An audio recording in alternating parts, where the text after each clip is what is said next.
Góðan dag og velkomin á 335. fund sveitarstjórnar Rangárþings eystra. Ég set hér með fundinn og óska eftir athugasemdum við fundarboð ef einhverjir eru. Ef svo ekki þá langar mig til þess að óska eftir að bæta einu máli við á dagskrá fundarins. Það mál númer 22502-027.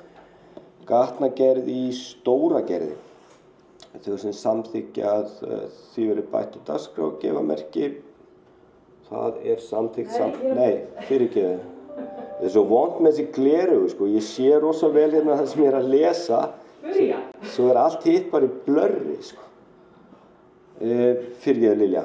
Já, ég ætlaði bara að spyrja, var búið að senda þetta á okkur eða fyrirfram? Ég sá það ekki. Sendi í morgun. Í morgun? Ég var ekki í tölvupóstum í morgun, sko, sem ég bara...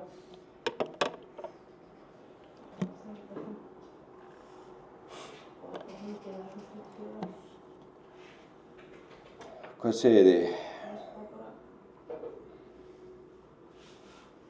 Þú fá að kíkja á þetta.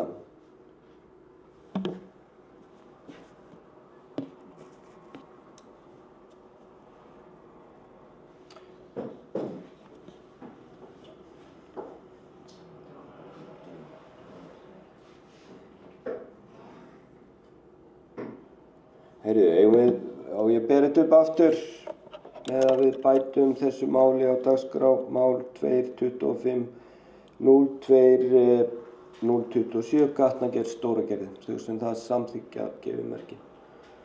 Það samþykkt samhljóða og aðrir liðir færast þá eftir því. Áður en við hefjum dagskrána þá langar mig til að renna yfir þá sem eru hér í fundarsal.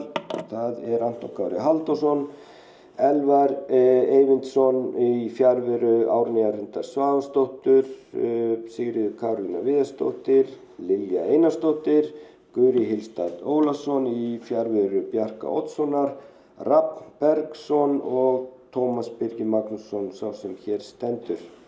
Margrét Jóna Ísólfsdóttir, hún sér að rita fundagerð og tækni og útsendingamál sér Stefán Friðrik Friðriksson. Já, þá bara göngum við til dagskrár og fyrsta mál á dagskrá fundarins minnisblað sveitarstjóra 13. mars 2025. Lagt fram minnisblað sveitarstjóra helstu verkefni liðinna vikna. Anton Kári, gjörðu svo vel.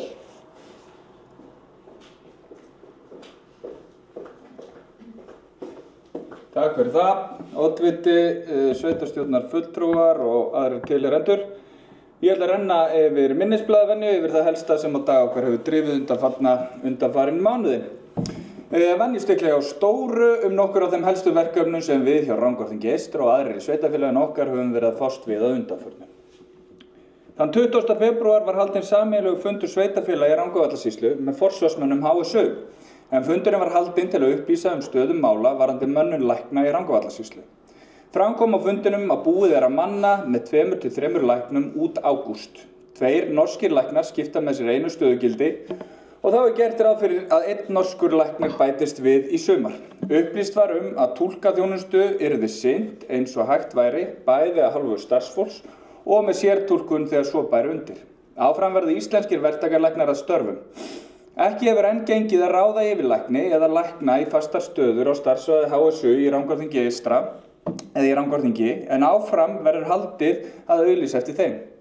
Sveitarstjórnir í Rangárvallasýslu munu eftir sem áður gera allt sem í þeirra valdi stendur til að tryggja að heilbrigðisþjónusta í sýslunni sé til staðar og hún sé til fyrirmyndar. Sameiginlega ályktun sveitarfélagana til heilbrigðisráðherra hefur verið send og einnig hefur sveitarstjórn Rangárþings eystra óskað eftir fundi með ráðherra. Það voru mikil gleðitíðindi sem bárust þegar undirritað var kjarasamningur milli samninganefnda sveitarfélaga, ríkis og Kennarasambands Íslands. Eins og öllum kunnugt stóðu viðræður milli aðila yfir í langan tíma og talsvert hart tekist á köflum. Kjarasamningurinn var gerður á grundvelli kjarasamninga sem undirritaðir voru á almennum vinnumarkaði vorið 2024 sem og kjarasamningar sem gerðir hafa verið á opinberum vinnumarkaði. Samningurinn mun hafa einhver áhrif á fjárhagsáætlun sveitarfélagsins en ekki liggur ljóst fyrir nú þegar hver þau áhrif verða. Sveitarfélagið vel í stakk búið til að bregðast við þeim áhrifum, en fyrst og fremst ber að fagna því að samningar náðust sem báðir aðilar gátu sætt sig við. Þann 27. febrúar var haldin opnunarhátíð Náttúruverndarstofnunar hér á Hvolsvelli. Stofnunin tók formlega til starfar þann 1. janúar 2025 og starfsemi hennar vítt og breitt landið, en höfuðstöðvar hennar eru hér í ráðhúsinu okkar á Hvolsvelli. Sveitarstjórn Rangárþings eystra og sveitarstjórnir á landsbyggðinni heilt yfir hafa ötullega talað fyrir því að störf og stofnanir séu fluttar út á land í nálægð við verkefnin sem þau sinna og þar með styrkja stoðir búsetu á landsbyggðinni.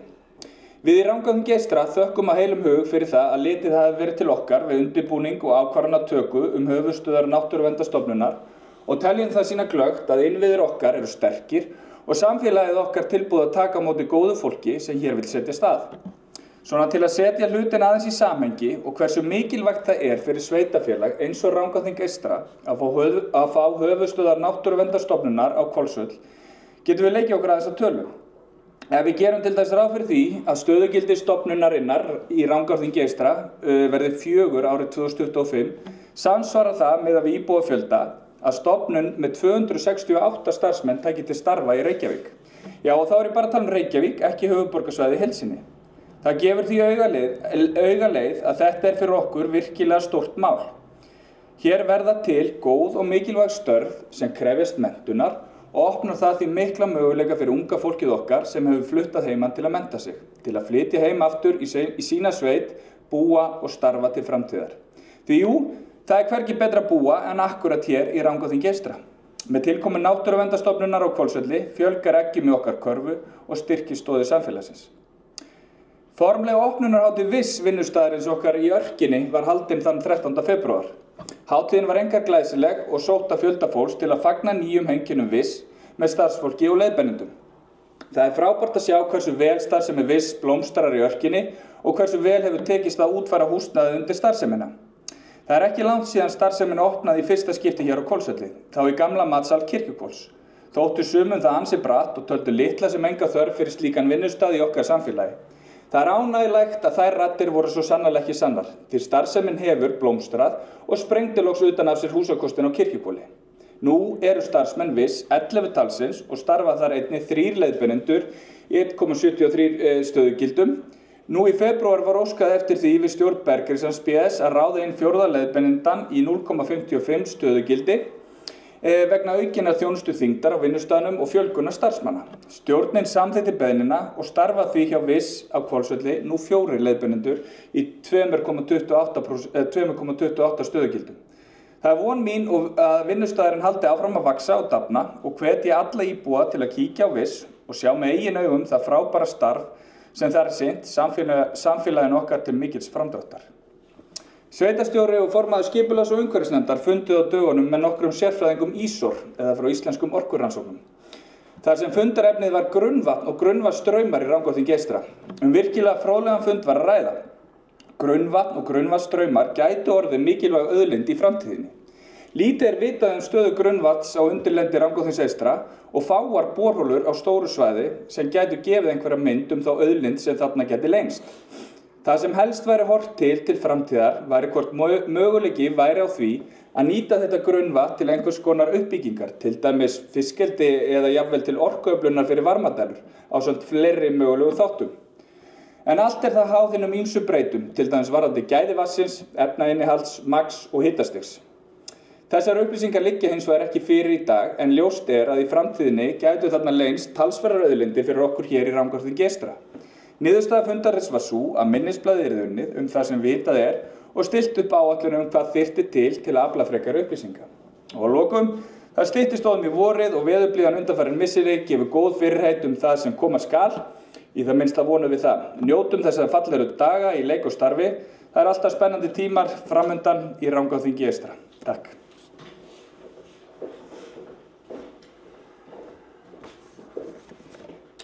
Takk fyrir Anton Kári. Einhverju sem vilja koma í pontu undir þessum lið?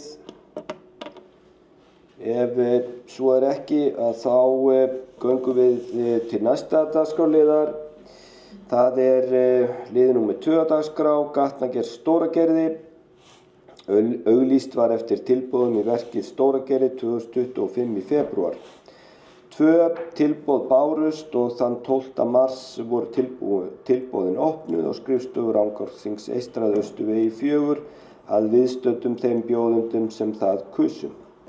Niðurstaða tilboðanna er eftirfarandi: gröfuþjónustan og smávélar 192.942.360 krónur, stórverk EHF 208.886.650 krónur. Kostnaðaráætlun verkkaupa hljóðaði upp á 239.093.620 krónur. Er einhver sem vil koma upp undir þessum lið? Ef svo ekki þá ætla ég að lesa eftirfarandi bókun hér upp til samþykktar. Yfirferð verðtilboða og yfirferð á hæfnisskilyrðum útboðs og samningsskilmála hefur verið unnið af verkfræðistofunni Eflu fyrir hönd Rangárþings Eystra. Ekki voru gerðar neinar athugasemdir við hæfnisskilyrði útboðs og samningsskilmála. Sveitarstjóra er falið að ganga til samninga við laxbjóðenda, smávélar EHF og gröfuþjónustuna á Hvolsvelli EHF. Þau sem samþykkja gefa merki. Það er samþykkt samhljóða. Þá er það dagskrárliður númer 3 á fundinum. Það er tillaga að fella niður fastan fund byggðarráðs í mars og halda aukafund 27. mars. Tillaga er að fella niður fastan fund byggðarráðs vegna landsþings Sambands íslenskra sveitarfélaga 50. mars 2025. Tillaga er að boða til aukafundar 27. mars 2025. Er einhverju sem vilja koma upp undir þessum lið? Ef svo er ekki að þá legg ég fram eftirfarandi bókun til samþykktar. Sveitarstjórn samþykkir að fella niður fastan fund byggðarráðs í mars og boða auka fund 27. mars 2025. Þau sem það samþykkja gefa merki. Það er samþykkt samhljóða. 4. dagskrárliður er húsnæðisáætlun Rangárþings Eystra 2025. Lögð fram til staðfestingar endurskoðuð húsnæðisáætlun Rangárþings Eystra 2025. Einhverju sem vilja tjá sig undir þessum lið? Ef ekki að þá legg ég fram húsnæðisáætlun Rangárþings Eystra 2025 upp til staðfestingar. Þau sem hana staðfesta gefa merki. Hún er staðfest samhljóða. 5. dagskrárliður Menningarsjóður Rangárþings Eystra vor úthlutun 2025. Á 25. fundi markaðs- og menningarnefndar var tekið fyrir málið Menningarsjóður Rangárþings Eystra vor úthlutun 2025. Eftirfarandi bókun var samþykkt. Alls bárust 7 umsóknir þar sem óskað var eftir styrkjum að upphæð 3.180.000. Til úthlutunar voru 1.750.000. Markaðs- og menningarnefnd leggur til að eftirfarandi verkefni hljóti styrki úr vorúthlutun Menningarsjóðs Rangárþings Eystra. Koppafeiti 200.000, Lemos Lehmann tilfinningalandslög 200.000, Lemos Lehmann Bio-Based Future 150.000, Minningarsjóður Guðmundar Jónssonar frá Hólmi 300.000, Midgard Adventures 300.000, Tónlistarskóli Rangæinga 300.000, Jazz undir fjöllum 300.000. Einhverju sem vilja tjá sig varðandi þennan lið? Þá bara óska ég eftir að sveitarstjórn staðfesti bókun markaðs- og menningarnefndar varðandi haustúthlutun Menningarsjóðs Rangárþings Eystra. Þau sem það samþykkja gefa merki. Það er samþykkt samhljóða. 7. liður á dagskrá er gervigrasvöllur, kostnaðaráætlun hönnun. Lagt fram minnisblað vegna gervigrasvallar í Rangárþingi Eystra, auk greiningar kostnaðaráætlunar frá Eflu og Verkís mögulegar útfærslur á gervigrasvelli. Einhverjir sem vilja tjá sig varðandi þennan lið, Guri, gjörðu svo vel.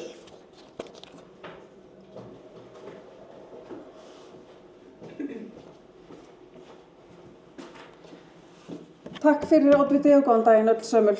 Já, hér er að ræða mál sem ansi margir ef ekki flestir íbúar í sveitarfélaginu hafa skoðun á og hefur máli fengið nokkra umfjöllun í heilsu íþrótta- og æskulýðsnefnd og eins og í byggðarráði daginn.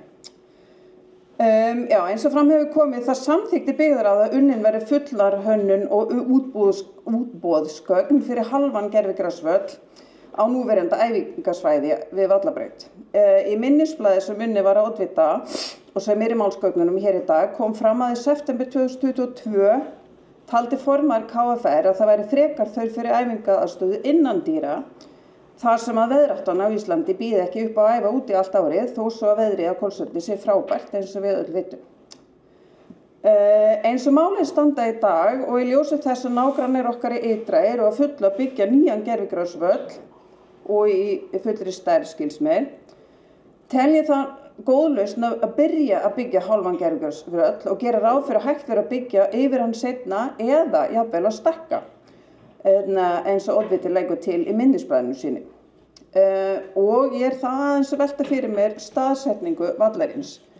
Ef við hugsum til lengra tíma ákjósanlegt að hafa völlin að núverandi æfingasvæði. Ef við ákveðum seinna að byggja hús utan völlin sem oddviti minnist af í minnisblaðinu sínu og formaður KFR sagði væri ákjósanlegt, hvernig verður þá heildarbragur á svæðinu? Verður þröngt á milli húsa? Væri betri kostur að staðsetja völlin þar sem núverandi SS-völlur er?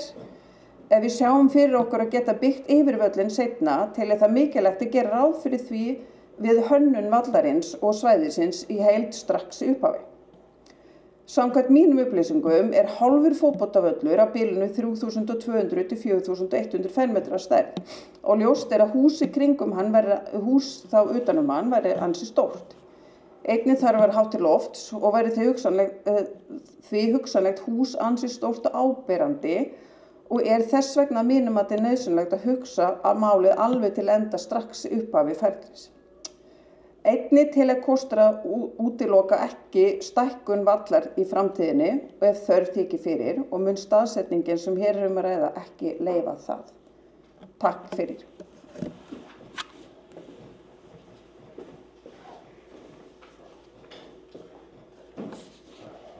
Takk fyrir Guri. Já, ég held svo sem að besti kosturinn sé að búa til þennan hálfa æfingavöll á æfingasvæðinu. Ég sammála því að þetta þarf að gera ráð fyrir því að það verði hægt að byggja yfir hann í framtíðinu og ég held svo sem að það ætti alveg að vera hægt á þessu svæði. Eins með að stækka hann líka, ef honum snúið rétt þá ætti það líka að vera möguleiki einhvern tímann seinna. Ég held að það sé svona ákveðin þægindi eða skynsemi í því að hafa hann þarna sem æfingasvæði líka bara upp á að þá hann ekki of langt frá öðrum mannvirkjum svo sem búningsaðstöðu og öðru slíku. Þannig að fyrir mitt leyti þá held ég að honum væri bara vel komið fyrir þar sem æfingasvæðið í dag en ég alveg sammála Guri að það sjálfsagt að hugsa til framtíðar þegar að svona ákvörðun tekin. Anton Kári, gjörðu svo vel.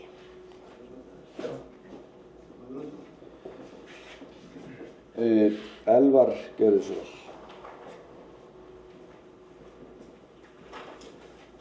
Oddviti, góðir fundarmenn, ég fagna þessari tillögu og tek undir það sem Guri sagði líka að hugsa til framtíðar og passa sig á því að það sé hægt að klára og gera betur og nota þetta áfram þó að hugmyndir breytist. En mig langaði að spyrja mál þessu tengt af því að ungir menn mér tengdir hafa komið að máli við mig og spurt þetta hvað með frjálsíþróttaaðstöðu og tartanvöll og svoleiðis möguleika.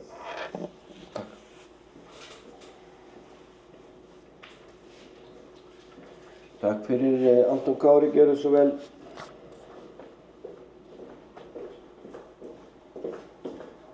Takk fyrir, oddviti, sveitarstjórnarfulltrúar tilheyrendur. Bara fagna þessari umræðu og ég fagna loksins, semst að við skulum loksins vera komin á rekspöl með þetta eins og allir vita og Gurri kom svo sem vel inn á þetta hefur verið mikið í umræðinu og margir hafa, semst bara allir hafa einhverja skoðanir á þessum hlutum. Við gerðum ráð fyrir eins og vitað við gerðum ráð fyrir fjárhagsáætlun fyrir árið 2025 hönnunarkostnaði fyrir völl, þannig að ég er mjög ánægður að biðja í rauninni lagði til og tók þessi ákvörðun að við verðum bara að horfa á halvan völl og bara tek heilshugar undir það að horfa til þess að nýta þá möguleikann að við getum stækkað og að við getum þá einhvern tíma jafnvel byggt yfir völlin. En ég tel, og ég tek undir með Tómasi oddvita, ég tel að núverandi sem æfingasvæði beri það leikandi vel og ef fólk kynni sér gildandi skipulag þar sem að æfingavöllurinn staðsettur að þá þar talsvert rými til stækkunar og líka fjarlægðir eins og frá leikskóla og skóla, þannig að það ætti ekki að vera, það bara nægt rými, en að sjálfsögðu þetta bara auðvitað sem verður skoðað í framhaldinu allt saman, en bara fagna þessu varðandi tartanvöll og frjálsíþróttavöll þá hefur það oft komið til umræðu, við höfum ekki sett það á áætlun hjá okkur, það í rauninni, það þó nokkur ár sem við fórum í að endurgera aðeins brautirnar og keyra vikur og þjappa. Við þurfum að gera betur og ég held að bara það eitt af þessum verkefnum sem við þurfum að skoða að hafa alla okkar íþróttaaðstöðu í lagi og við gætum gert mun betur hvað varðar aðstöðu fyrir frjálsar íþróttir. En takk. Takk fyrir Anton Kári. Lilja, gjörðu svo vel.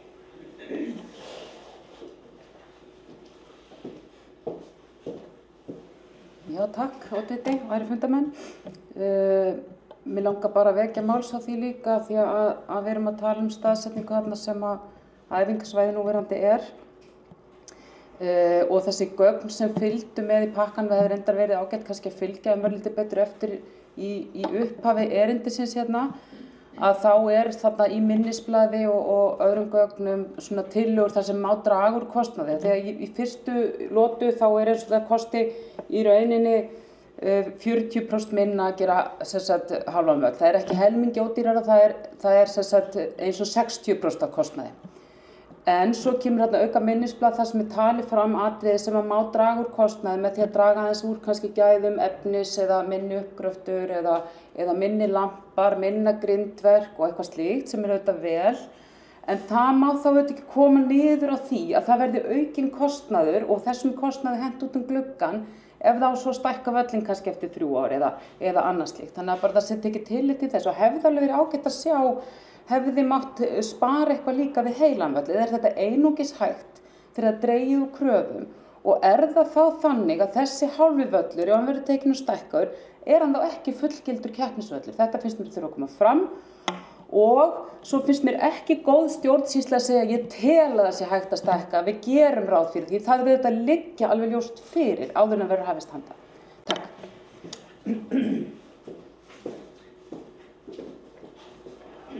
Takk fyrir Lilja. Anton Kári, gjörðu svo vel.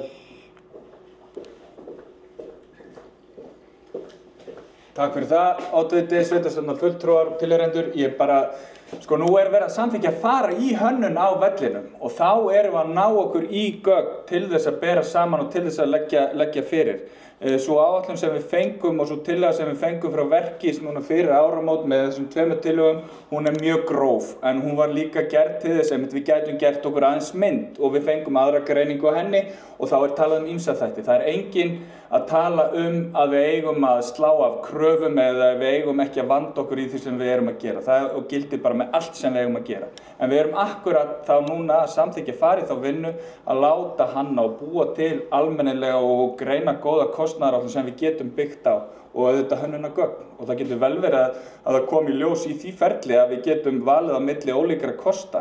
En ég held að séu allir hér vilji vanda sig við þá hönnun og gera þetta eins vel og okkur unnt. Takk.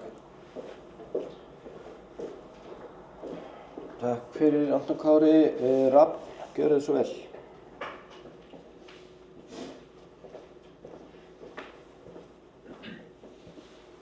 Oddviti, ágætu fundarmenn. Þetta svo sem umræða sem búið að vera oft til umræða áður, þessi blessaði gervigrasvöllur og bara gott að taka hana og þurfum að fara að lenda þessu einhvers staðar. fagnaði að þarna kom samanburður á hálfum og heilum velli eins og lagt var til í vinnu við fjárhagsáætlun í haust. Mér hefði hins vegar persónulega fundist bara ágætt á þessum tímapunkti að sveitarstjórn myndi ræða þessi mál út frá þeim gögnum. Nú höfum við sirka kostnað á þessu. Það eru ýmis fleiri verkefni sem eru áríðandi hjá sveitarfélaginu. Varðandi íþróttamál meðal annars, það er minnst hér á frjálsíþróttaaðstöðu, sundlaugarsvæði og fleira. Það er hugsanleg viðbygging á Hvolsskóla hefur oft komið til umræðu og fleira. Mér hefði svona þessi út frá þessu gögnum hefði ég kosið að sveitarstjórn hefði kannski bara tekið umræðu. Er þetta eitthvað sem við virkilega öllum í á þessu tímapunkti og það getur bara, og þá er það bara ákvörðun. En ég hefði kosið að við hefðum kannski rætt og svona forgangsraðað út frá fjárhagslegri getu líka til framtíðar. Hvar við viljum byrja. Mér hefði þótt það svona út frá þessum gögnum æskilegt. En takk, ekki meira. Takk fyrir Rafn Guri, gjörðu svo vel.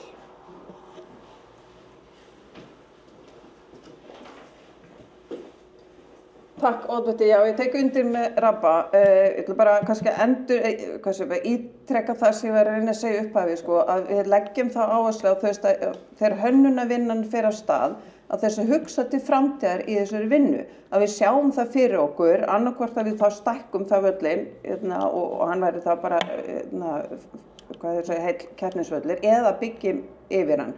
Þannig að það verður tekið svo með það bara í hönnunarvinnu strax. Þannig við setjum ekki það uppi með kannski eitthvað sem gangi ekki upp seinna megin. Það var það sem við vildum koma að framfæri. Takk.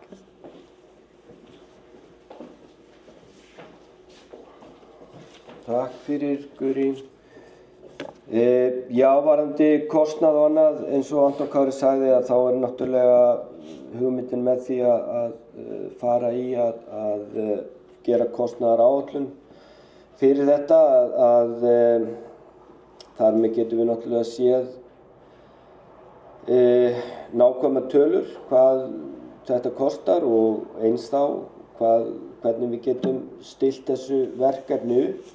Það er svo sannarlega rétt að það er margt sem að sveitarfélagið þarf að fjárfesta í og ég held að hálfur æfingavöllur sé bara mjög skynsamleg fjárfesting þegar kemur að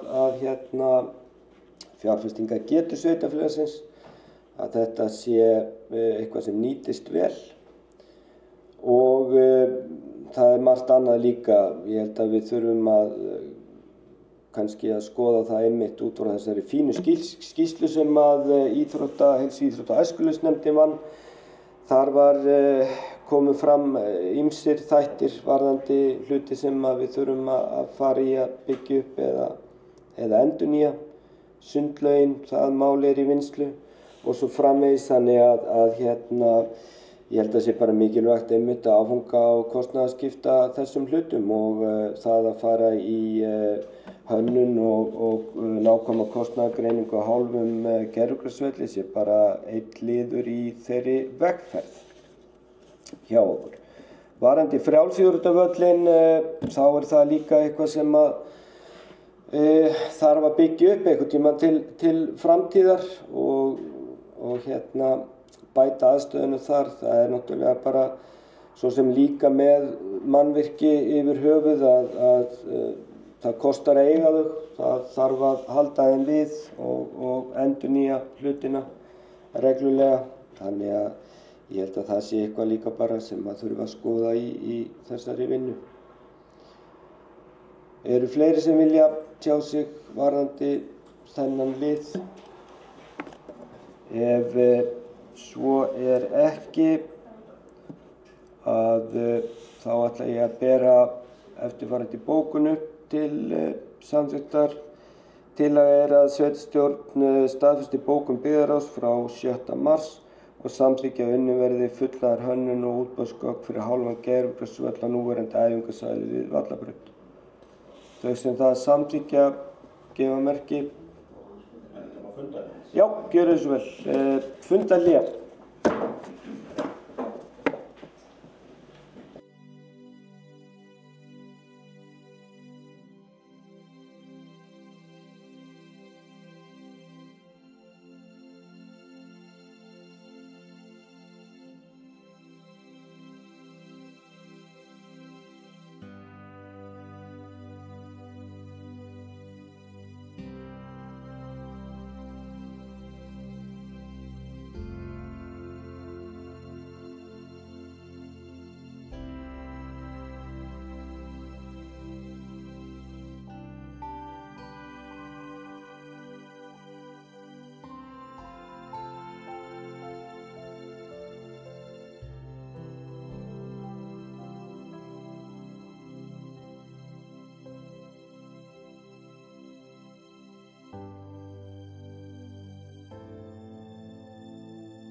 Já, velkomin aftur.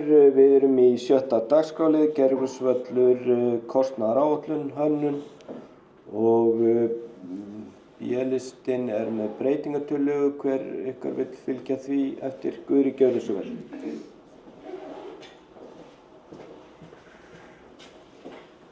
Takk, oddviti. Já, við erum með eftirfarandi breytingatillögu að bókun og hún hljóðar svona. Sveitarstjórn samþykkir að farið verði í fullnaðar hönnunarvinnu og útboðsgögn fyrir halvan gervigrasvöll og að fleiri sviðsmyndir varðandi staðsetningu verði skoðaðir með stækkun vallarins og eða yfirbyggingu í huga. Takk fyrir.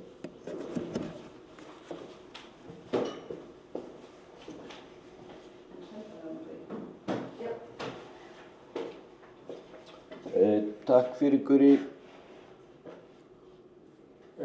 Jú, við tökum fundarhlé.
Þá ætla ég bara að bera upp breytingatillögu B-listans og hún hljóðar svo. Já, við erum í 7. lið, Gerðugrasvöllur, breytingatillaga B-lista hljóðar svo. Sveitarstjórn samþykkir að farið verði í fullnaðar hönnunarvinnu og útboðsgögn fyrir halvan Gerðugrasvöll og að fleiri sviðsmyndir varðandi staðsetningu verði skoðaðar með stækkun vallarins og eða yfirbyggingu í huga. Þau sem að samþykkja þessa tillögu rétt upp hönd. Það eru 3 samþykkir, þeir sem eru á móti rétt upp hönd, 4 á móti. Þannig að tillagan þar með felld og ég ætla þá að bera upp upprunalega tillögum að sveitarstjórn staðfesti bókun byggðarráðs frá 7. mars og samþykki að unnin verði fullnaður hönnun og útboðsgögn fyrir hálfan Gerðugsvöll á núverandi æfingasvæði við Vallabraut. Þau sem samþykkja gefi merki. Já, fyrirgefðu. Já, fundarhlé.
Stefán, góð. Velkomin aftur eftir þetta fundarhlé. Við erum í dagskrálið númer 6, gervigrasvöllur, kostnaðaráætlun, hönnun og ég ætla að bera upp til samþykktar upprunalega tillögu. Tillaga er að sveitarstjórn staðfesti bókun byggðarráðs frá 7. mars og samþykki að unnin verði fullnaðar hönnun og útboðsgögn fyrir hálfan gervigrasvöll að núverandi æfingasvæði við Vallabraut. Þau sem það samþykki að gefa merki. Það er samþykkt samhljóða. Já, Framsókn er með bókun þetta mál og Guðri, gjörðu svo vel. Takk aftur, oddviti. Já, við erum með eftirfarandi bókun. Fulltrúar B-listan styðja sjálfsögðu metnaðarfulla uppbyggingu íþróttamannvirkja í sveitarfélaginu, enda er það algjörlega samræmið við okkar stefnu. Hér er blómlegt íþróttastarf og þarf auðvitað að hlúa að málefnum barna og ungmenna í okkar góða sveitarfélagi til allra framtíðar. Að okkar mati ber það ekki vott samstarfsvilja og er óvundur stjórnsýsla að skoða ekki fleiri sviðsmyndir með framtíðarstækkun og eða yfirbyggingu í huga. Auk þess teljum við mikilvægt að skoða heildarmynd svæðisins. Við greiðum atkvæði með tillöguna svo stöddu en teljum að áhrif stafsetningar þurfi að meta mun betur. Og undir það ritum við Guðri Helsta Ólafsson, Lilja Einarsdóttir og Bergsson. Takk.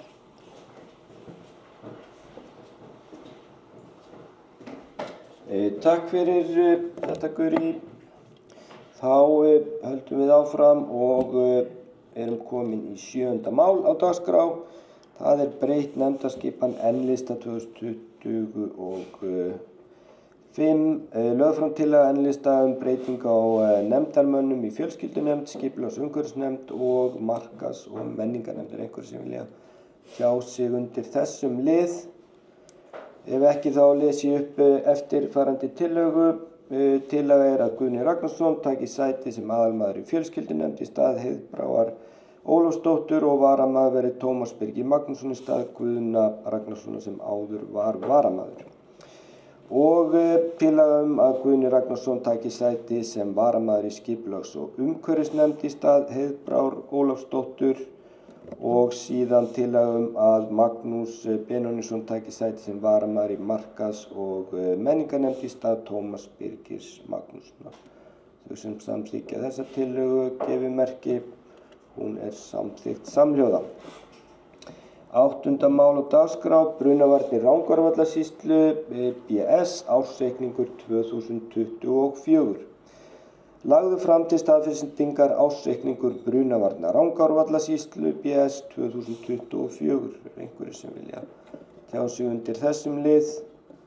Ef svo er ekki þá ber ég ársreikning Brunavarna Rangárvallasýslu, BS 2024 upp til staðfestingar. Þau sem staðfesta gefi merki og hann er staðfestur samhljóða.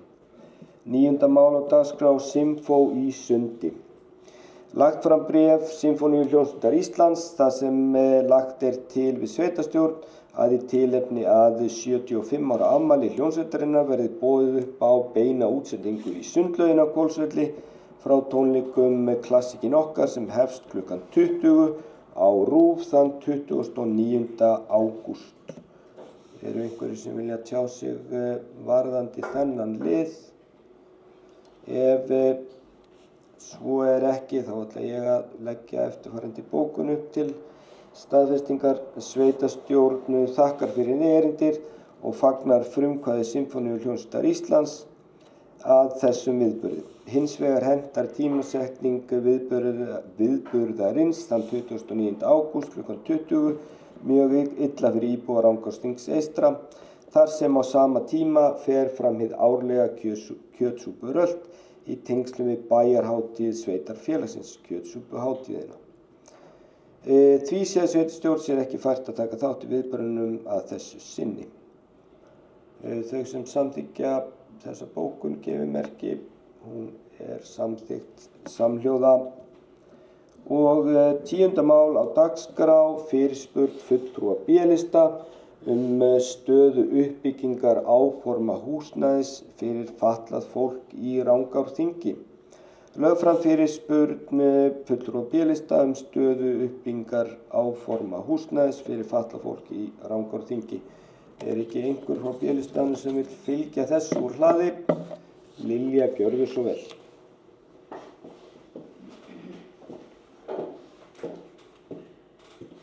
Já, takk. Og til það eru fylgdarmenn. Ég fylgi þessari fyrirspurn okkar eftir. Það semst fyrirspurn fulltrúa B-lista stöðu uppbyggingar áforma húsnæðis fyrir fatlað fólk í Rangárþingi. Í stefnuskrá fulltrúa B-lista var lögð áhersla á að hlúa vel að öllum íbúum sveitarfélagsins óháð aldri, stétt eða stöðu. Einn af þeim mikilvægu þáttum sem við höfum lagt sérstaka áherslu á að byggja upp búsetuúrræði fyrir fatlað fólk í okkar góða sveitarfélagi. Á síðasta kjörtímabili náðist merkur áfangi hér í Rangárþingi eystra þegar vinnustaður Viss hóf starfsemi sína, en það mikilvægur þáttur í þessum málaflokki. Vinnustaðurinn hefur vaxið og dafnað sem mikið fagnaðarefni. Nú svo komið að uppbygging íbúðarhúsnæði fyrir fatlað fólk þolir enga bið. Undirbúningsvinna við það hefur verið í pípunum alllangt skeið, en síðustu upplýsingar eru þessar sem borist hafa til okkar í gegnum fundagerði Bergrisa og Arnardrangs sem lagðar hafa verið fyrir sveitarstjórn. Það á 257. fundi byggðarráðs sem var 7. júní 2024, þá barst ósk frá Arnardrangi samstarf við byggingu búsetuúrræðis fyrir fatlað fólk á vegum Bergrisans á Hvolsvelli eða í nágrenni. Byggðarráð tók vel í erindið og bókaði eftirfarandi. Byggðarráð fagnar ákvörðun Arnardrangs uppbyggingu búsetuúrræðis fyrir fatlað fólk á Hvolsvelli. Uppbyggingu úrræðisins hefur verið í umræðinni langt skeið og ljóst að þörfin til staðar. Byggðarráð leggur til við sveitarstjórn að samþykkt verði þátttaka í verkefninu og hlutur sveitarfélagsins með stofnframlagi verði samþykktur. Viðauki við fjárhagsáætlun verði unnin þegar ljóst liggur fyrir hver hlutur sveitarfélagsins verður. Þetta var samþykkt í byggðarráði. Sveitarstjórnin tók svo erindi fyrir á fundi sínum 13. júní 2024 og bókaði eftirfarandi. Sveitarstjórn tekur undir bókun byggðarráðs og fagnar ákvörðun uppbyggingu búsetuúrræðis fyrir fatlað fólk á Hvolsvelli. Sveitarstjórn samþykkir þátttöku í verkefninu með stofnframlagi sveitarfélagsins. Stofnframlag verður 12% af heildar uppbyggingarkostnaði og verður gerður viðauki við fjárhagsáætlun þegar ljóst liggur fyrir hver hlutur sveitarfélagsins verður. Og þetta var samþykkt með 7 samhljóða atkvæðum. Næst það þannig að á 79. fundi stjórnar Bergrisans þann 2. desember samþykkti stjórnin að fara í viðræði við Brák íbúðafélag byggingu á nýjum búsetukjarna á Hvolsvelli. Starfsfólki Bergrisans falið að hefja viðræði við forsvarsmenn Brákar. Á 80. fundi stjórnar Bergrisans þann 13. janúar síðastliðinn var farið yfir helstu þætti í uppbyggingaráætlun Bergrisans, en þar komu engar upplýsingar fram uppbyggingu í Rangárþingi, svo við spyrjum nú hvar málið statt. Fyrirhugað að sækja stofnframlag fyrir verkefni næst þegar opnað verður fyrir umsóknir stofnframlög nú árið 2025? Hefur farið fram þarfagreining hjá Bergrisunum hvað húsnæði verður stórt og hve margar íbúðir verður að ræða?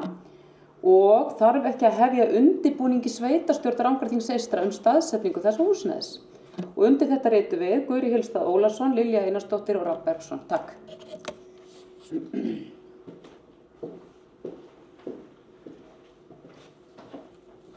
Takk fyrir þetta Lilja. Anton Kári, gjörðu svo vel.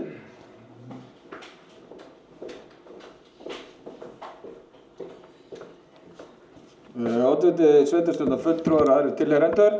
Það bara takk fyrir þessa fyrirspurn og ég ætla að renna yfir bara svör mín og svör okkar við henni málið hvar það statt og skal bókað inn í fundagerðina. Svör sveitarstjóra við fyrirspurn B-lista stöðu uppbyggingar áforma húsnæðis fyrir fatlað fólk í Rangárþingi. Líkt og kemur fram í fyrirspurn B-lista uppbygging búsetuúrræðis fyrir fatlaða á höndum Bergrisans BS. Stjórn Bergrisans hefur nú þegar samþykkt að næsta búsetuúrræði sem verður byggt á starfssvæðinu verði á Hvolsvelli. Starfsmenn Bergrisans að vinna að málinu og í samtali við Brák húsnæðisfélag uppbyggingu íbúðana. Verður það því í höndum Bergrisans og Brákar að fjármagna verkefnið meðal annars með stofnframlögum. Svo var nummer 2, varðandi þarfagreiningar. Á vegum Berggrunnsins hafa verið unnar þarfagreiningar og þess vegna varð uppbygging úrræðisins ákveðin á Hvolsvelli. Samkvæmt upplýsingum frá Berggrunnsanum verður endanleg þarfagreining lögð fyrir þjónusturáð Berggrunnssans á næstu dögum. Í þeirri greiningu kemur meðal annars fram ákjósanlegu fjöldi íbúða og fleira. Gera má ráð fyrir að horft verði til nýjasta búsetuúrræðis Berggrunnssans sem staðsett í Nauthaga á Selfossi og að íbúðafjöldi verði 6 til 7 íbúðir. Varðandi staðsetningu búsetuúrræðisins á Hvolsvelli þá þarf það að skoðast þegar nánari hönnun liggur fyrir svo hægt sé að gera sér grein fyrir umfangi uppbyggingarinnar. Við búum vel hér á Hvolsvelli varðandi svæði sem þessi uppbygging gæti farið fram á og þar helst að nefna Hallgerðartún, Bergþórugerði og Kirkjuhvolsreitur. Þegar nánari upplýsingar liggja fyrir mun ekki standa á sveitarfélaginu að útvega lóð undir uppbygginguna. Og að lokum það ánægjulegt að uppbygging búsetuúrræðis fyrir fatlaða skuli nú loks verða að veruleika. En verkefnið hefur, eins og var bent á, hefur verið eitt af áherslumálum sveitarfélagsins til langstíma. Takk. Takk fyrir Anton Kári. Eru fleiri sem vilja taka til máls? Lilja, gjörðu svo vel.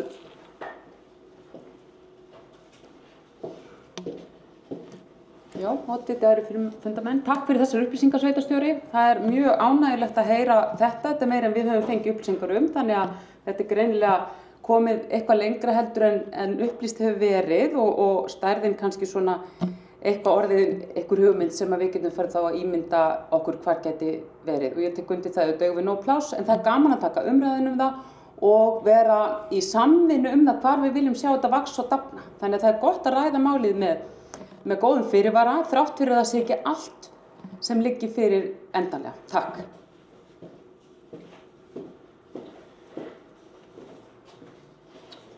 Takk fyrir þetta, Lilja. Við erum fleiri sem vilja tjá sig varðandi þennan lið. Ef svo ekki að þá höldum við áfram dagskrá fundarins. Þetta er ekki bókað inn í fundargerð, jú. Ljómandi gott, 11. mál á dagskrá gjaldskrá íþróttamiðstöðvar 2025. Lögð fram til samþykktar breyting á gjaldskrá íþróttamiðstöðvarina 2025. Breytingin felur í sér að ungmenni í 8. til 10. bekk fái frían aðgang að líkamsrækt gegn samþykki forráðamanna. Eru einhverjir sem vilja tjá sig varðandi þetta? Guri, gjörðu svo vel.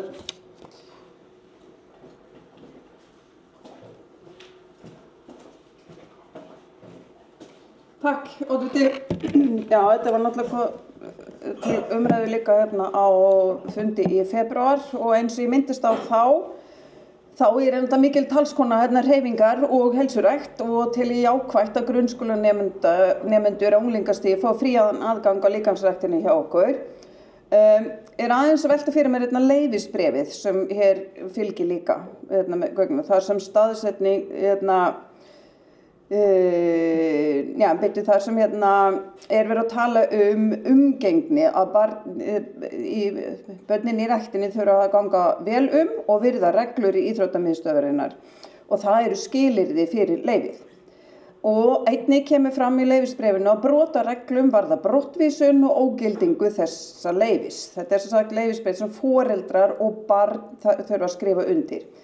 Og við erum þá að tala þessu börn sem eru í 8. bekk. Við skilja þetta rétt.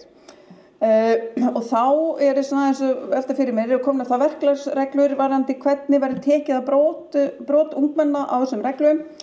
Hvers konar brot varða brottvísun, hver tekur ákvörðun brottvísun, það starfsmannavakt eða það forstöðumaður, það við fyrstu brot eða verður eitthvað konar viðvörunarkerfi, brottvísun tímabundin eða hún endanleg. Ég held að sé kannski gott að fá svör við því líka áður en tökum afstöðu til málsins. Þetta að mínum að þetta skiptir þetta mál. Takk fyrir.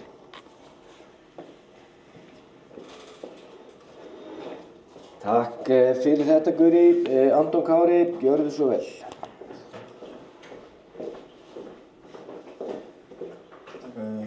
Takk fyrir það, oddviti, sveitarstjórnar fulltrúar og tilheyrendur. Jú, það alltaf ágætt að hafa hlutina skýra en við erum hér að fjalla gjaldskrá og það að sem sagt breyta gjaldskrá þannig að nemendur í 10. bekk Hvolaskóla fái frían aðgang í ræktin okkar. Varðandi reglurnar og varðandi hvernig þær eru mótaðar og hvernig þeim beitt, að þá vil ég nú bara leggja það alfarið í hendur á forstöðumanni og heilsu íþrótta- og æskulýðsfulltrúa sem jafnframt forstöðumaður uppi í íþróttahúsi hjá okkur og ég treysti honum fyllilega til þess að vega og meta og hafa þær reglur skýrar. Ég sé ekki alveg að sveitarstjórn þurfi að fara að setja eða samþykkja endanlega reglur fyrir þetta eða leyfisbréf. Við erum með fullt af góðu fólki í því sem getur bara gert það. Þannig að ég hef ekki stórar áhyggjur af því, en fyrir mitt leyti samþykki ég reglurnar og tek undir með Guri að mér finnst þetta bara frábært skref og þetta bara smellpassar inn í heilsueflandi samfélag hjá okkur. Takk. Takk fyrir Anton Kári, eru fleiri sem vilja tjá sig? Guri, gjörðu svo vel.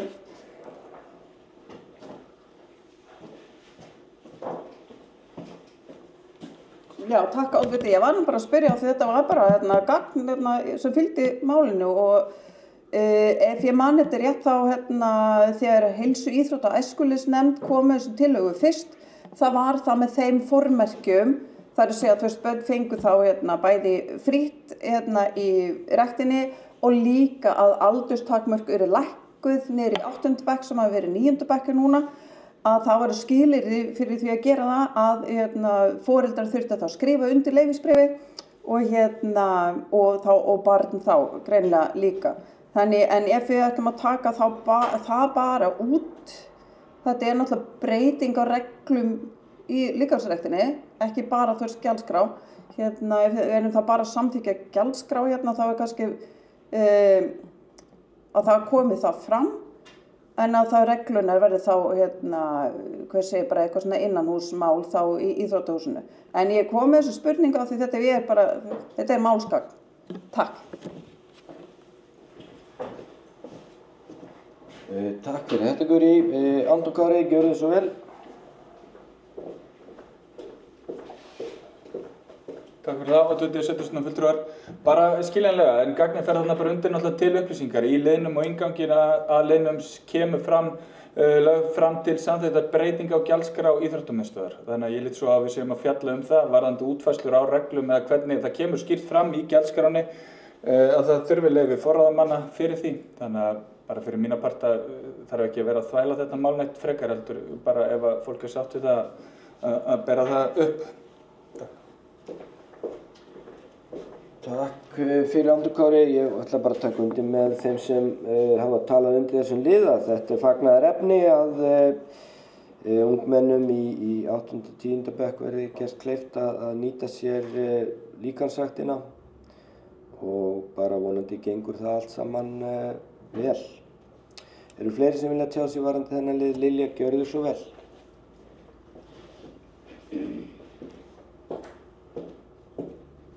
Já, og þetta verið fundament, takk fyrir það. Ég vil nú leiðrétta það að þetta ekki bara gagn í fundagerð, heldur gjaldskráin með stjörnumerktan lið þar sem að þetta ákvæði tiltekið að börn í 8. til 10. bekk fái gjaldfrjálsan aðgang í líkamsrækt með samþykki forráðamanns sem þarf að undirrita þennan samning. Þannig að það kemur fram í gjaldskráni. Þannig ég fagna þessari breytingu mjög, en ég tek undir með Guri. Það er mjög faglegt að þegar það er eitthvað sem að þarf að vísa fólki frá eða það er einhver ákvæði við einhverju, þá þarf það að liggja ljóst fyrir hvaða brot það eru sem að þarf að refsa fyrir eða vísa frá. Ég held að það sé bara gott. Ég tel ekki við þurfum endilega að fresta afgreiðslu málsins, en ég bara óska eftir því að þessar reglur bara komi til okkar í kjölfari svo við getum séð þær og átta okkur á hvað það snúast. Takk.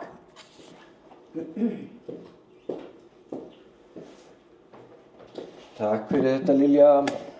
Já, ég held að við ættum bara að ganga til atkvæða varðandi þessa gjaldskrárbreytingu og eins og Anton Kári sagði að þá treysti ég nú bara forstöðumanni íþrótta og æskulýðsmála til þess að útfæra þetta á skynsamlegan hátt og vona svo sannarlega að það komi nú ekki mikið til þess að ungmennum verði meinaður aðgangur eða vísað frá líkamsræktinni. Ég bara treysti fólki til að vinna þetta áfram af skynsemi.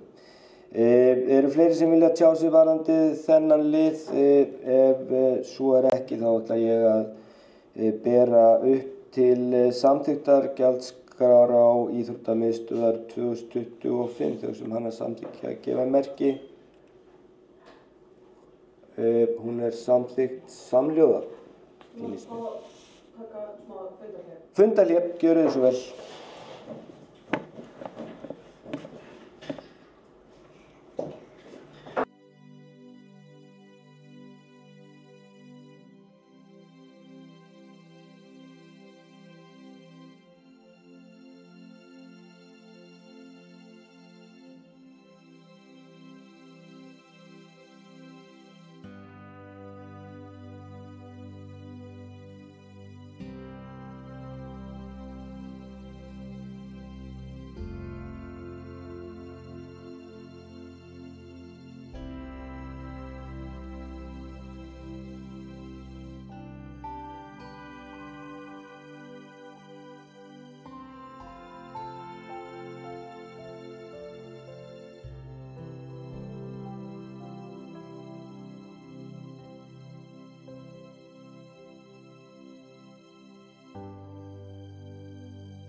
Já, velkomin aftur. Við erum í 11. dagskrárlið gjaldskrá íþróttamiðstöðvar 2025 og B-listinn var óskað eftir því að bóka undir þessum lið. Guri, gjörðu svo vel.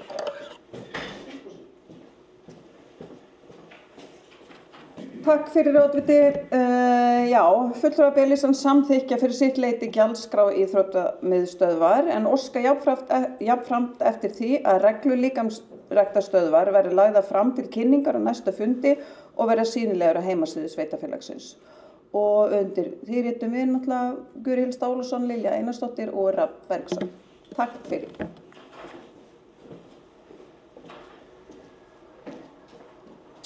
Takk fyrir þetta, Guri. Þá höldum við áfram og erum komin í 12. dagskrárlið þessa fundar, aðalbrautir í Rangárþingi eystra.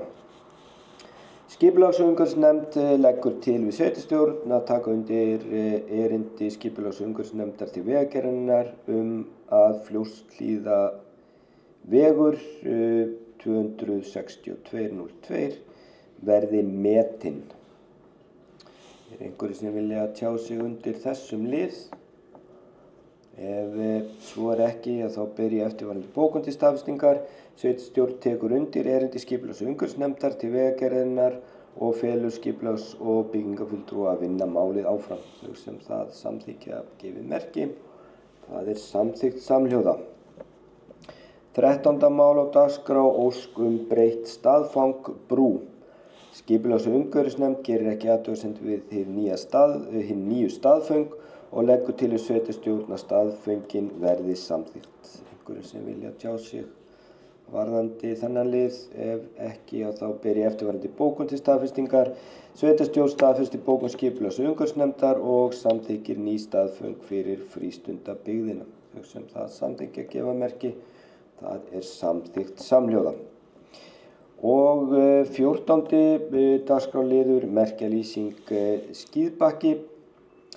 Skipulags- og umhverfisnefnd gerir ekki athugasemdir við landskiptin og leggur til við sveitarstjórn að þau verði samþykkt. Einhverju sem vilja tjá sig varðandi þennan lið? Ef svo er ekki, þá ber ég eftirfarandi bókun til staðfestingar. Sveitarstjórn staðfestir bókun skipulags- og umhverfisnefndar og samþykkir landskiptin. Þau sem það samþykkja gefið merki. Það er samþykkt samhljóða. 15. mál á dagskrá. Já,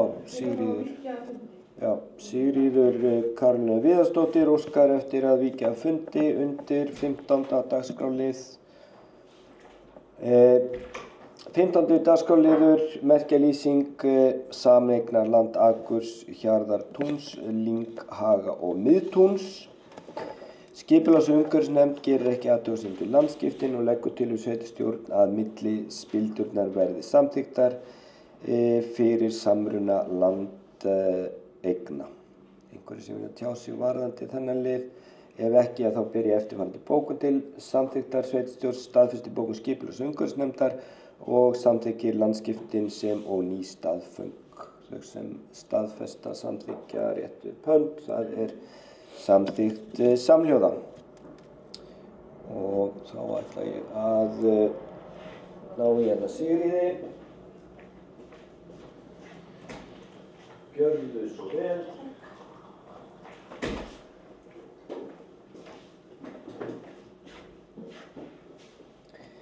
16. mál á dagskrá er framkvæmdaleyfi Vestmannaeyjastrengir 4 og 5.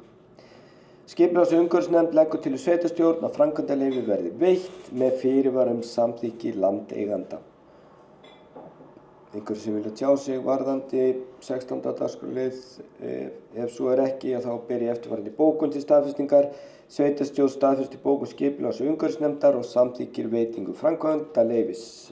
Þau sem það samþykkja gefið merki. Það er samþykkt samhljóða. 17. dagskrárliður aðalskipulag Miðeyjar Hólmur. Skipulags- og umhverfisnefnd leggur til við sveitarstjórn að aðalskipulagsbreytingu verði send til skipulagsstofnunar til yfirferðar og afgreidd samkvæmt 32. grein. skipulagslaga númer 123/2010. Einhverjir sem vilja ræða eitthvað undir þessum lið? Ef svo ekki, þá ber ég eftirfarandi bókun til staðfestingar. Sveitarstjórn staðfestir bókun skipulags- og umhverfisnefndar og samþykkir tillöguna hún verði afgreidd í samræmi við 30. og 2. grein skipulagslaga númer 123/2010. Þau sem staðfesta gefi merki.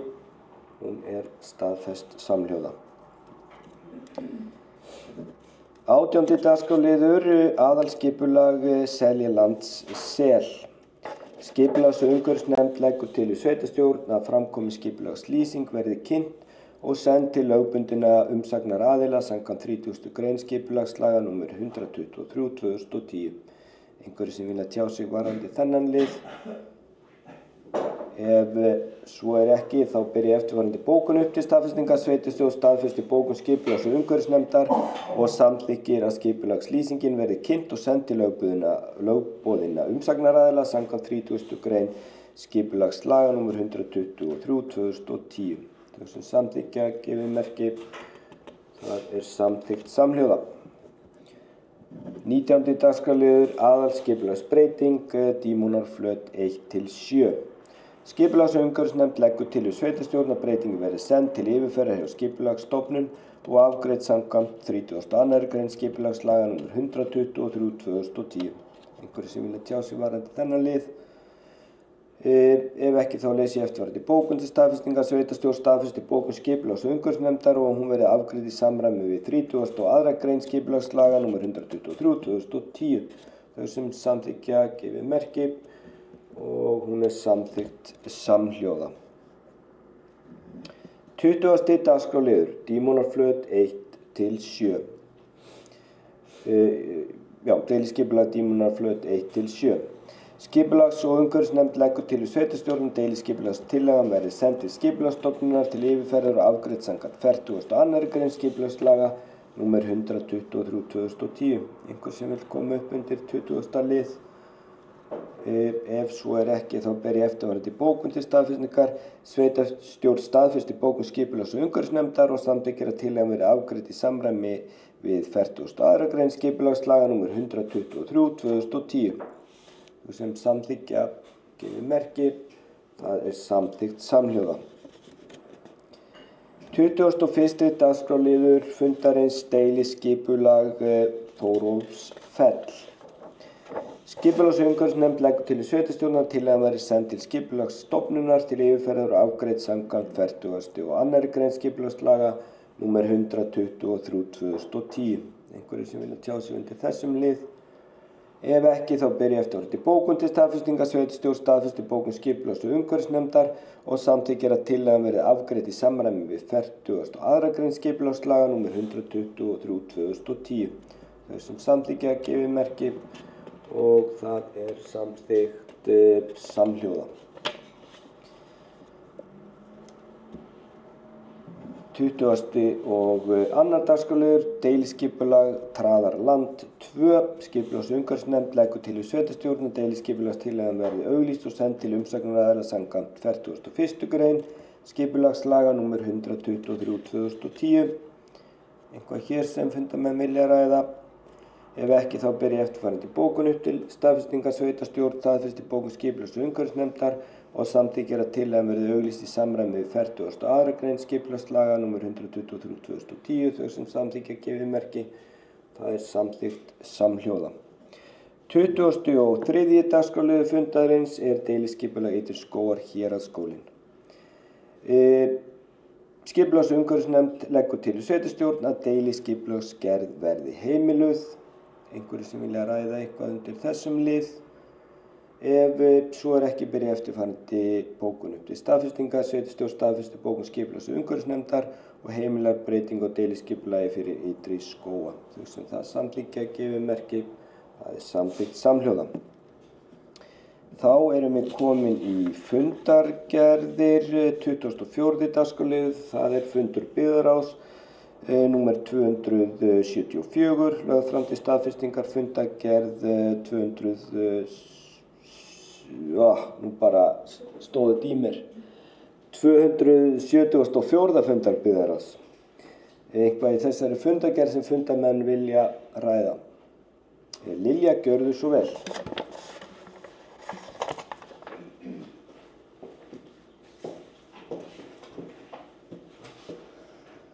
Takk, oddviti, aðri fundarmenn.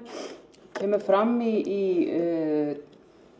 fundargerð 81. gerð fundar stjórnar Bergrisans að það hafi verið fengið styrkur hér í Rangárþing eystra til úrbóta á aðgengismálum fyrir fatlaða. Mig bara langaði að vita hvaða fyrirhuguðu framkvæmdir þessi styrkur í. Bara að því ég hef ekkert heyrt um þetta en gleðst vissulega við fáum styrk til þess að bæta úr aðgengismálum fyrir fatlaða. Takk.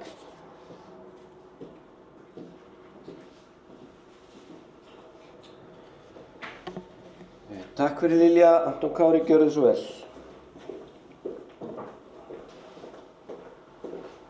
Oddviti, sveitarstjórnar fulltrúar og tilheyrendur. Já, þetta er nefnilega vissulega ánægilegt og það er í rauninni algjör synd að sveitarfélög skuli ekki átta sig og ég reyndar bara alltaf hér með að hvetja þeir sem eru að hlusta, hvetja sveitarfélög til þess að nýta þennan styrk. Af því að allavega þegar ég var í stjórn Bergrisans við áttum í vandræðum og það er enn, við áttum í vandræðum að koma þessum peningum út og þeir bara liggja þarna, aðgengistyrkir. En blessunarlega þá kveiktum við á perunni í Rangárþingi eystra og erum búin að vera að nýta okkur þetta.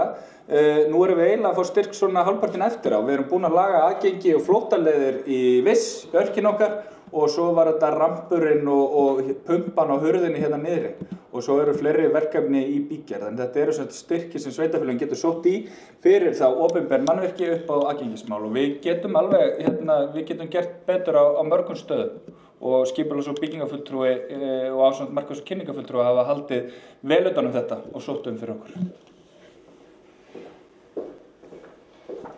Takk fyrir Anton Kári. Eru fleiri sem vilja? Lilja, gjörðu þú svo vel.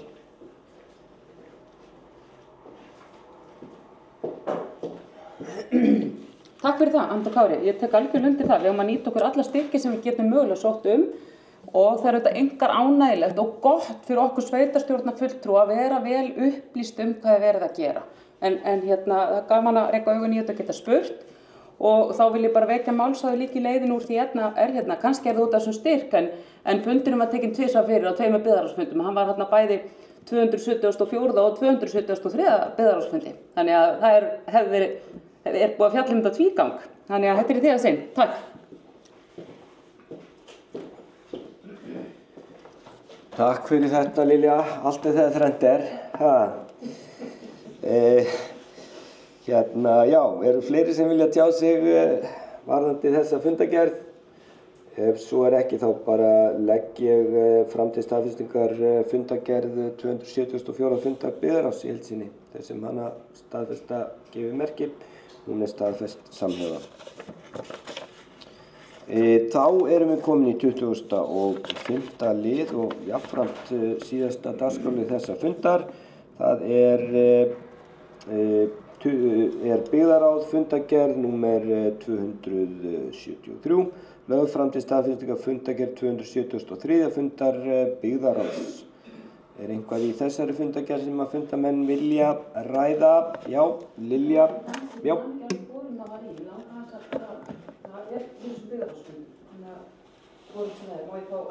Já, gjörðu svo vel.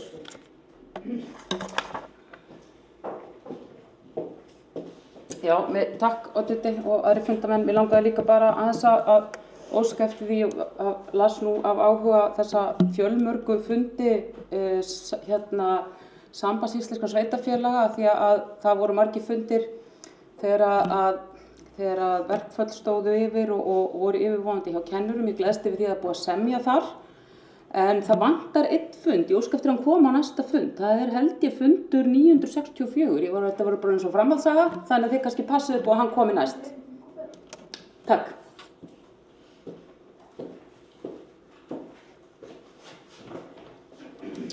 Takk fyrir þessi ábendingu Lilja. Anton Kári, gjörðu svo vel. Takk fyrir það. Oddviti sveitarstjórnar fulltrúar, það bara þannig að fundurinn hefur ekki borist okkur, að fundargerðin hefur ekki borist okkur. Það kom svona slumpur, ég veit ekki hvað gerist í sambandi, væntanlega hefur verið svolítið álag að einmitt að halda utanum, en það virðist eitthvað að hafa dottið úr, en að sjálfsögðu við fáum alltaf fundi sem sagt senda til okkar, sem við setjum á dagskrá, en bara flott hérna ábending og hann verður að sjálfsögðu settur strax til kynningar á dagskrá. Takk fyrir Anton Kári. Eru fleiri sem vilja tjá sig undir þessum lið? Ef svo ekki að þá ber ég fram til staðfestingar fundargerð byggðarráðs númer 273 í heild sinni, þau sem hana eitt enn, já. Eitt í viðbót, Lilja, gjörðu svo vel. Já, afsakið, ég er búin að koma mörgum sinnum hérna upp undir þessum byggðarráðsfundargerðum, en mér langaði líka bara að spyrja varðandi frumvarpið sem var í samráðsgáttinni vegna breytinga á laga jöfnunarsjóðs. Ég gat ekki séð að verið send nein umsögn af okkar hálfu og ég sit nú ekki í byggðarráði, en mér langaði bara að spyrja sveitarstjóra hvort það hafi ekki verið gerð einhver skoðun eða við fengið einhver upplýsingar á því hvaða áhrif þetta hefði mögulega á okkar framlögur úr jöfnunarsjóðnum og hvort það hefði verið ástæða til að gera einhverjar athugasemdir eða hvort þetta bara ekki hafa neina áhrif á okkur. Takk fyrir það. Takk fyrir Lilja. Anton Kári, gjörðu svo vel. Takk fyrir það, oddviti, sveitarstjórnar fulltrúar og tilheyrendur. Í samráðsgáttinni líka skjal það sem hægt að fletta upp áhrifum á einstaka sveitarfélög með hvernig það lítur út í dag. Við mátum það svo að það var ekki tekin ákvörðun á byggðarráð að gera athugasemdir, þannig komin inn fullt af athugasemdum í samráðsgáttina frá fjölda sveitarfélaga og í rauninni það þannig, þetta umdeilt frumvarp og það verður líka til umfjöllunar núna á landsþingi sambandsins í næstu viku. Þetta í hvað annað skipti sem það svona að reyna að koma þessu gegn og það hefur mætt mikilli andstöðu og sérstaklega náttúrulega hjá þeim sveitarfélögum sem eru að tapa á því að frumvarpið fari í gegn. Sum hver lítur út fyrir, þó þessi ekki endanlegir útreikningar, lítur út fyrir að þau missi talsverðar tekjur. Og þá þetta gera sveitarfélög allavega sum hver athugasemdir. Fyrir mína part og ef ég lýsi bara skoðun Rangárþings, minni skoðun á þessu að jöfnunarsjóður eins og hann stilt upp í dag náttúrulega, hann alltaf flókinn og hann ekki að virka sem jöfnunarsjóður eins og við höfum svo sem oft rætt líka bara eins og með fasteignagjöldin hjá okkur að við nýtum okkar tekjur. En hann hefur, ef að þessi reglugerð, ef hann fer í gegn svona eins og hún að þá lítur út fyrir að við verðum að einhverjum 30 milljónum úr sjóðnum. En þá ýmislegt náttúrulega eftir að nú verður tekið tillit til farið í gegnum þessar athugasemdir og sjáum hvað kemur út úr þessu. Það verður líka fróðlegt að heyra þessi kynningu á fundinum í næstu viku hjá sambandinu. En takk. Takk fyrir Anton Kári. Eru fleiri sem vilja tjá sig? Lilja, gjörðu svo vel.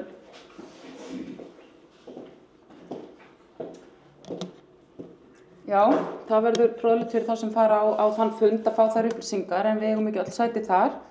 En ég hvet til þess, ef það fyrirsjáanlegt að svona hafi fjárhagsleg áhrif á okkar sveitarfélag, að við sendum inn athugasemdir við svona frumvörp. Ég sá þetta bara svo seint að þetta kom bæði seint inn á fund hjá okkur, það búið að vera í samráðsgáttinni í eitthvað tíma áður en það kemur á byggðarráðsfundina. Ég var bara fallin á tíma sjálf þegar ég áttaði mig á því að tíminn var að renna út. En ég hvet til þess, ef það sannarlega þannig við sem verða af tekjum miðað við þær breytingar sem eru lagðar til, að þá eigum við að nýta okkar krafta og gera athugasemdir. Takk. Takk fyrir Lilja. Eru fleiri sem vilja tjá sig varðandi þessa fundargerð?